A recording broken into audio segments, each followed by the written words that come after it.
nagkaroon ng sariling pangarap. May mga taong unang nagsakripisyo para sa'yo. Bago ka natutong tumalo sa sarili mong paa, may mga kamay na umalalay sa bawat pagkadapa. Noong wala kang maibigay, mahal ka na nila. Noong wala kang pangalan, ipinagmamalaki ka na nila. Noong wala kang lakas, silang naging lakas mo. Pero bakit pag tayo'y lumalakas, sila'y nakakalimot na tayo? Minsan hindi pera ang kulang, hindi pagkain, hindi kagamitan, kundi oras, paggalang at simpleng pagmamahal na matagal nang hinihintay ng tahanan. Linisin ang puso bago mahuli ang lahat. Baka bukas wala ng taong dapat mong yakap. Bitawan ang galit, tampo at sama ng loob, dahil walang nananalo kapag buot ang namumuo. Yakapin si nanay, kamustahin si tatay, kausapin ng kapatid na matagal mo nang iniwasan. Dahil balang araw, larawan na lang ang matitira, at hahanapin mo ang mga pagkakataong pinabayaan. Madaling mag-scroll buong gabi sa telepono, pero hirap tayong maglaan ng 5 minuto. Madaling mag-like ng larawan ng ibang tao, pero hirap tayong sabihin mahal kita sa sariling pamilya. Abala sa paghabol ng magandang buhay, pero nakakalimutan ang dahilan kung bakit tayo lumalaban. Ano ang saysay ng tagumpay kung mag-isa ka namang kakain? O ang halaga ng yaman kung wala nang tatawag sa'yong anak?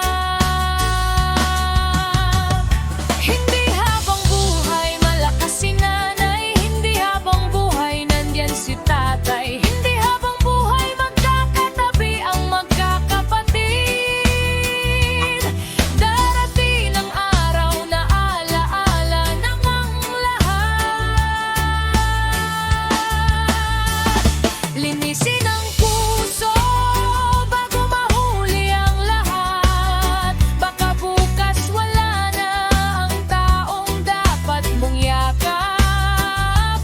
Bitawan ang inggit, yabang at galit, dahil ang pagmamahal ang tunay na kayamanan sa daigdig. Kapag marunong kang magpatawad at umunawa, mas gumagaan ang buhay kaysa dala-dalang galit.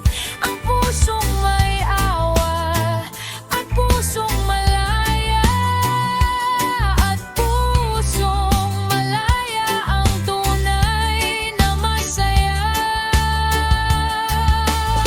Kapag may galit ka, ikaw rin ang unang nasasaktan. Kapag may inggit ka, ikaw rin ang unang nauubusan. Kapag may yabang ka, dahan-dahang nalalayo ang mga tao. Pero kapag may pagmamahal ka, dumarami ang tahanan mo.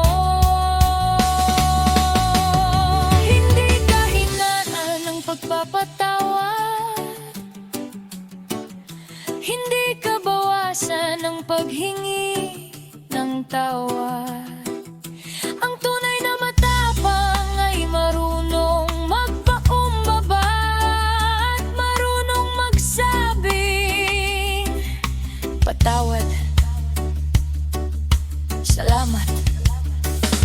Mahal kita. Linisin ang puso habang may panahon pa, dahil walang nakakaalam ng mangyayari bukas. Pahalagahan ng magulang, kapatid, anak at kaibigan. Silang tunay na yaman na hindi mabibili ng salapi kailanman.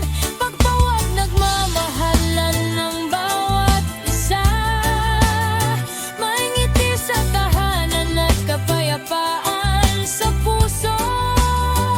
At sa bawat pusong marunong magpatawad at magmahal, doon lubos na nagagalak ang Diyos.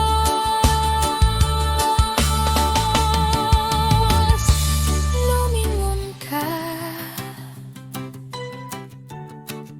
sa pinanggalingan mo. Lumingon ka habang may panahon pa, dahil ang taong marunong magmahal at magpasalamat,